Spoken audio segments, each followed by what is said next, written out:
Guru bukan sekadar mengajar, tahu tak? Mereka sebenarnya arkitek masa depan kita. Jom kita tengok macam mana.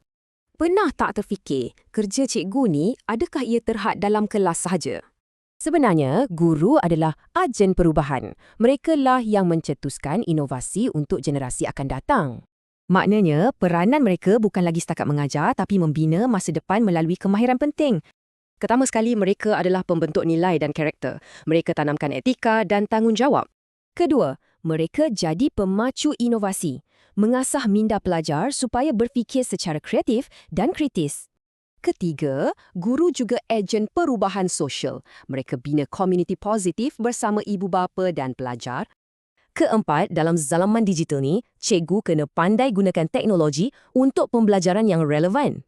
Dan yang kelima, mereka sendiri pun sentiasa belajar, sentiasa tambah baik diri untuk jadi lebih efektif. Jadi, kelima-lima peranan ini bila digabungkan, ia menjadi satu kuasa besar untuk perubahan. Okey, tapi kenapa semua peranan ni penting sangat, lebih-lebih lagi zaman sekarang? Sebab dunia dah berubah. Dulu fokus hafal, sekarang kita perlukan pemikir yang kritis dan inovatif. Tujuannya, untuk lahirkan modal insan yang relevan dan boleh bersaing di peringkat global. Macam mana cikgu-cikgu ni buat semua tu? Ada 4 strategi utama yang mereka gunakan. Asasnya, mereka terapkan kemahiran 6C. Ini penting untuk siapkan pelajar hadapi masa depan.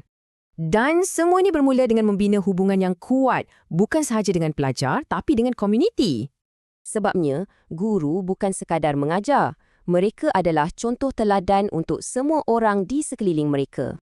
Memang betul, masa depan kita di tangan guru. Jadi, persoalannya, macam mana kita boleh bantu mereka?